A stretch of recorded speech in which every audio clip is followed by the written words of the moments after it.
I'm so excited because like I've been wanting to do this for a long, long time. Like I always watch other YouTubers do this, and Mm.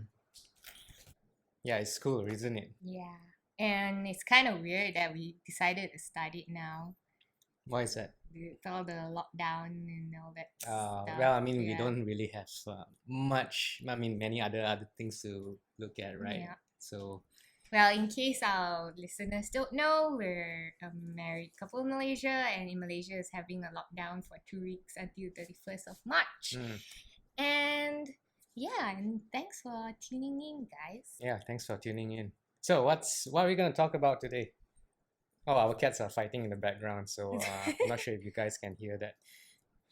Anyway, let's get this started.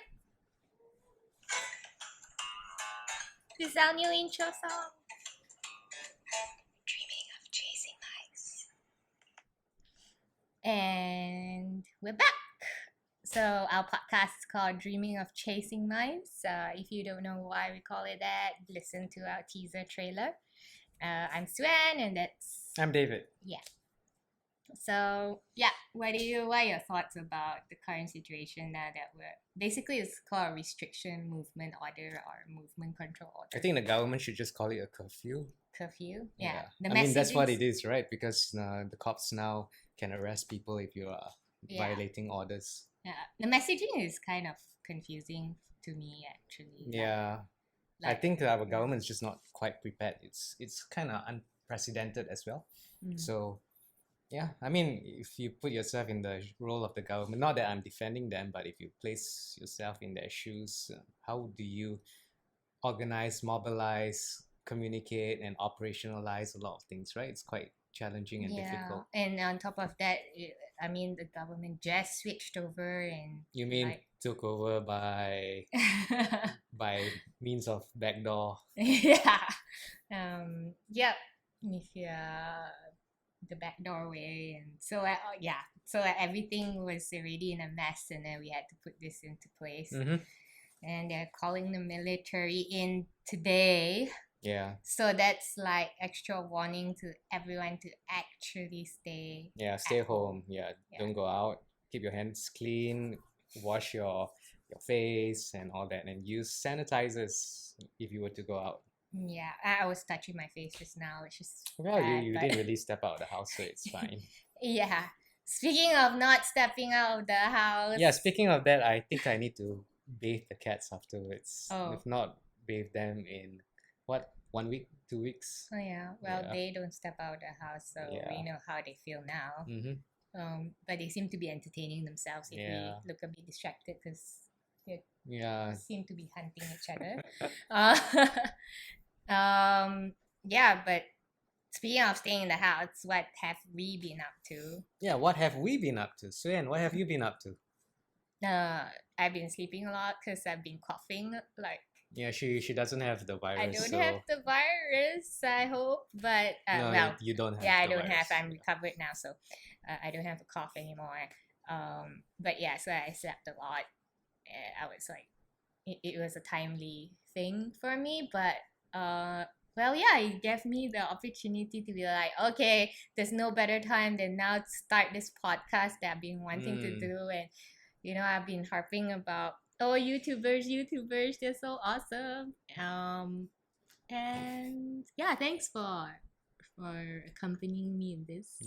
I think you took the cane too. Yeah, I was like, okay, this is what we're gonna do. Okay, this the structure. You know, listen to me. The wife is always right. Hey, I listen to you and for your business. No, stuff. literally on the right. Yeah. Oh yeah, I'm on your right. But no, seriously, I feel like we've been a little bit like busy still, and we're kind of in some sense taking opportunity to I don't think it's taking opportunities. We are creating new opportunities. I meant like taking opportunity to be creative, which I guess is the other way around. I mean, times like this, it calls for people to be innovative. If you don't adapt, what's gonna happen? You just lose out a lot. So I think it's also a wake up call for us, that we can't be complacent, and it's time to actually get along with the times, make changes. Sometimes these changes may be painful, but I guess it's all a process of growing up. Yeah. But at the same time, I feel like this whole thing was kind of timely for us as well because we always finding ways to do things from home anyway. Yeah, yeah, that's true. And Mm. like when you initially started your business as well, you were thinking about how can you do it MOOC style, that Yeah. you do online Like, because classes. I guess at the end of the day, what I'm also trying to do is to cut down as much unnecessary costs. Mm. Like I'm now in the business of training, so um, one of the conventional ways of doing training is where you rent a room, get people coming in. There's just so much work involved, but I think we are not leveraging enough on technology, and I think it's a wake up call for me as well to get started with this. Just move on with the times, do more with less. Just use the internet is here, right? So whoever wants to participate in our webinars, it's just so easy to organize. Just send out a call, and if people want to join in, yeah, they just sign up for it. Yeah, I think for me it's different. It's more like doing things from home in terms like I'm actually been enjoying cooking more healthily, Yeah, doing my yoga at home, hopefully doing more creative projects as well, yeah. So what like creative this. projects? Oh, okay. But also I do want to do a bit more like art. Like I have Mm. this idea in my head for doing something that's surrounding Lucy, our cat, our black cat. I wanna Why draw. just Lucy? Well, we all have our favorites. But yeah, I mean, it was just an idea that I don't know why, but I had it Mm. for Lucy, and I Okay. guess because I like the color that she has, which is black. But Yeah, she's so black that you can't see her at night. She's like a ninja that yeah, you don't know whether you're gonna step on her in the yeah. dark. Anyway, But yeah, speaking of like actually doing things that are at Mm. home that's not work related, but what are some fun things you could do? Like I said, I'm thinking about honestly starting all these creative projects that I've been having in my head Mm. for so long. That's fun, and I saw like some suggestions was catch up on Star Wars movie marathons. My God. Okay. Yeah, but I'm like very encouraged to see a lot of people posting like at home family workouts and stuff. I think Mm. that's really great, Yeah. like more bonding time. Well, not everyone gets to enjoy that sort of. Yeah. It's not something that they want. I mean, like, I guess the PPR flats nearby, the condition is not very conducive at home, and there's so many there's not people. actually space Yeah. to exercise as a family. Yeah, and maybe some of those families also got a lot of tension. So, in a small confined space, how do you escape that? So Yeah. it's not always ideal for quite a lot of people as well. Yeah, I don't know why when you were talking about that, I thought of Matilda. Like she had Who's Matilda? the character from the Roald Dahl book.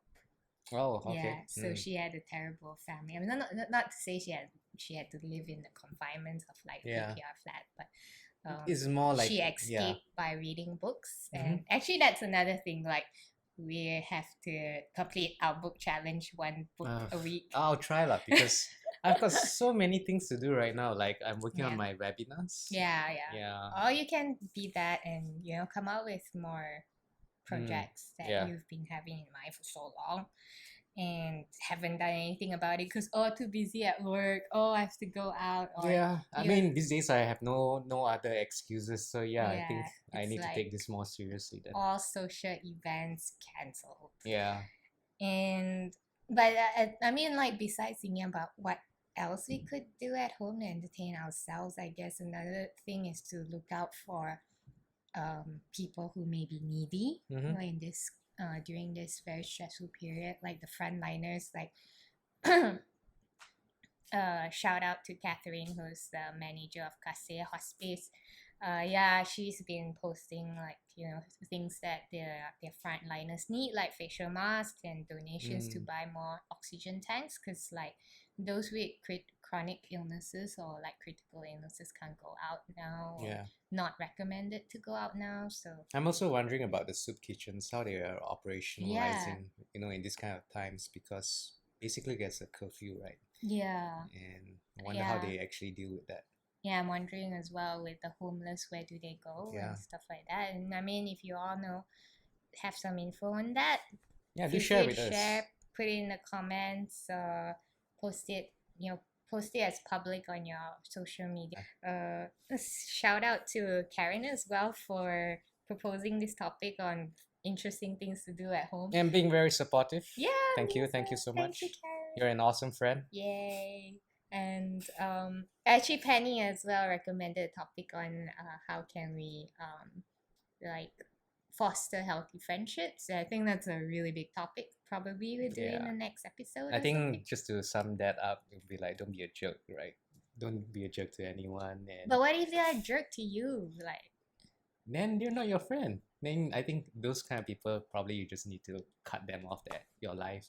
I yeah, mean, but, people who don't support you, I feel that just like. but I think sometimes we just have a. Oh, do we need to? Wow, well, from 70% it dropped to 20 so fast. Oh, okay. So we have to wrap this up. Okay. Yeah. Yeah. So, well, we were talking about how living I mean, like, staying at home, we actually gotten busier. I mean, you may be wondering, like, what the hell do we actually do? Actually, a lot of people always ask us that. What the hell do you guys actually do for work? But before we go into that, I guess we can start with our history of our previous jobs. Like, Yeah. Why don't you start with yours me? first? Yeah. Okay. But this is actually like 4 5 years ago. I was an international tax consultant for one of the big fours. I guess it was kind of like, wow, such a prestigious job at that time. I left. Maybe it's prestigious from the outside, right? When you look Yeah. at it, but when you're inside, it's a completely different story. Yeah, so that was Not that I'm insinuating anything. Yeah, but it was 4 5 years ago, and actually in between, I've helped out my brother as well in terms of, I mean, actually he mainly deals with industrial pumps, but Mm. I helped him in terms of the cleaning chemicals, including toilet paper. Yeah. So How's the just- toilet paper business doing right now? Well, it's still the same because we serve the factory, so Mm. so they're not hogging toilet paper, but honestly, I was appalled that people were hogging toilet paper because, like, if you buy the right one where there's actually a lot of sheets in one roll, so how you tell is that the roll is like really small and there's lots more paper that's very packed in. And you buy those are worth your money, and if you just buy 10 rolls of those, when they come in a pack, it can last you like forever, like really long time. Like, yeah, so I don't know why people were hogging. Yeah, trust her. She's the toilet paper specialist. And maybe you go on to well, what else did I do besides selling toilet paper in between after quitting my tax job? Yeah, I did property management, and then also went into eventually the training industry. Very eclectic, and I think very diverse. Yeah. So you have a lot of experience. Yeah. And it took me 5 years in between I was doing my master's in counseling part-time. Wow, and even more eclectic. And that took me like 5 years. So because I was doing all this, like trying to find myself in between. Yeah, maybe we move on to you. Like, what did you do before?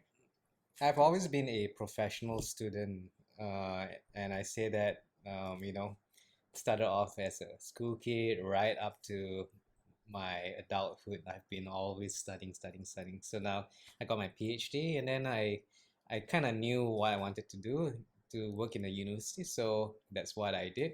I've been in the University of Malaya for around 10 years. Yeah, famous lecturer here, guys. No lah, where got famous. Paiseh. But anyway, around 10 years. So I'm a linguist by training, but I'm also perhaps better known as a research methodology specialist. So yeah, and that's what I've been doing. So one fine day, I was just asking myself. I mean, I was promoted to deputy dean. I was given that role, and one day I just asked myself, what am I doing in my life? So many other things I can be doing, right? I don't want to be tied down, to be a slave to the corporation or what. I want to be doing something that is more meaningful, and that's what I did. I left my job. I basically left the comforts of my safety net, at a time like this, right? I mean, I never expected 2020 to be like a complete shit year with like so many things going on. Yeah, really shit. But having said that, I think it's a really good opportunity to grow and yeah, I think it pushes us to to innovate, right? Instead of innovate. being complacent following Yeah. existing models of how things should be done, And I but feel finding like your it own. makes you feel alive. Like Oh yeah, you it don't does. you don't go like, oh, I quit my job and then oh, I'm earning In like fact, I have to say, tens right, of thousands now. I mean, I'm not earning as much as I used to, but the degree of satisfaction and happiness, I think, has multiplied so much more. Yeah. And I think that's worth it. On that note, so what did you not like about your job that you had for 10 years and Very controversial question, but what did I not like? I think one of the things about working in a big institution, um, one of the things about working in a big institution is that there's just so much emphasis on numbers, right? And organizations stop seeing people as people. So that was one of the biggest grouses I had, and I just felt like my soul was draining every day. And it's like every time my bosses call me, I'll get heart palpitations, like, oh my god, is my boss going to scold me? And I guess my performance kind of took a dip because I was multitasking like crazy. Yeah. So there was no proper focus. When I was doing Chill for a while. Is the mic facing the right way? Yeah, it is. Okay. So when I was doing my PhD, I was able to finish quite fast, right? 1.5 years. And that was because that was the only thing I was paid to do by the government, the scholarship, right, that I was given. Yeah. And then when I came back, suddenly, oh, you got to teach lah, you have to assess lah, you have to create curriculum lah, you have to attend for meetings lah. It's like, oh my god, so many things started coming in. I became like very sidetracked. I think my creative output, it was a numbers yeah, game. it was just a numbers game. I felt like meaning was somewhat lost in the whole transition. So that was my experience. Yeah.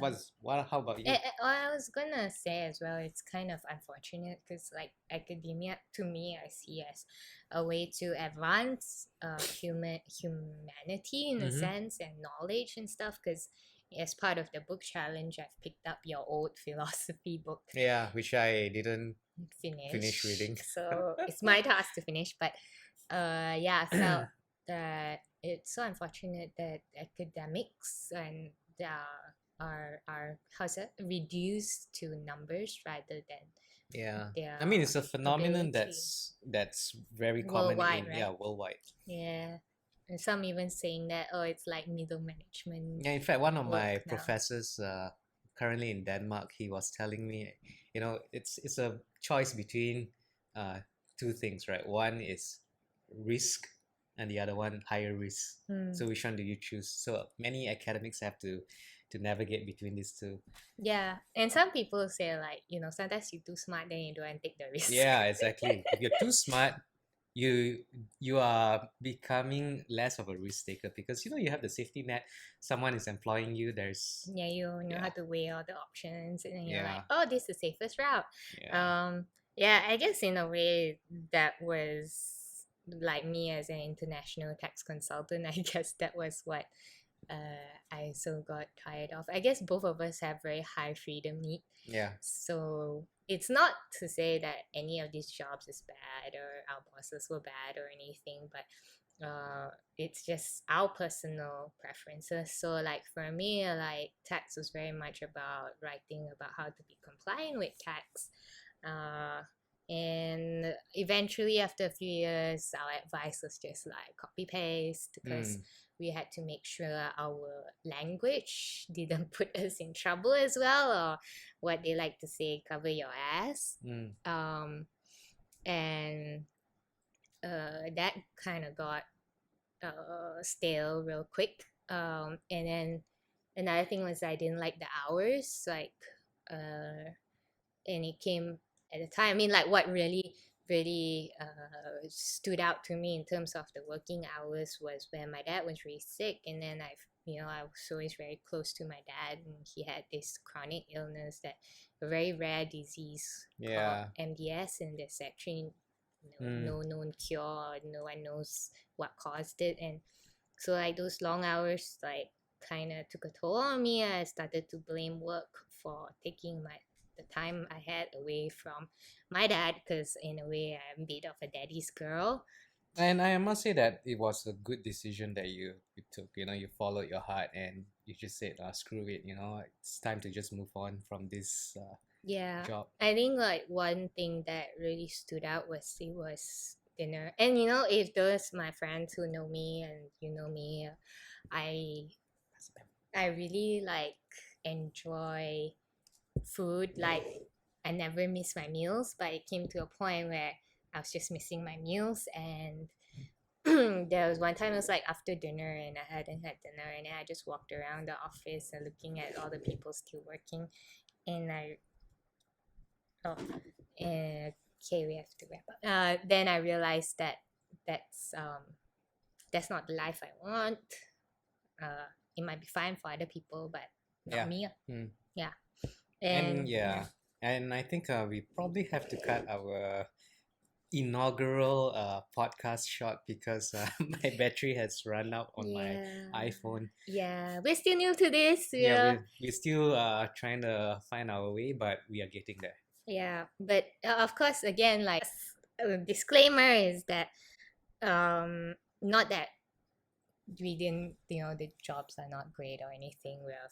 We completely understand when people choose the kind of work they want to do. Yeah, but you choose your own poison. Yeah, and so what we want to encourage you, like let's end on an encouraging note, is that just keep trying. Like honestly, it's life is short. Doesn't come with a manual. Yeah, and life is short, so the only just way take the risk, Don't just play it safe, because if you have to do that, I don't think you'll be happy and satisfied.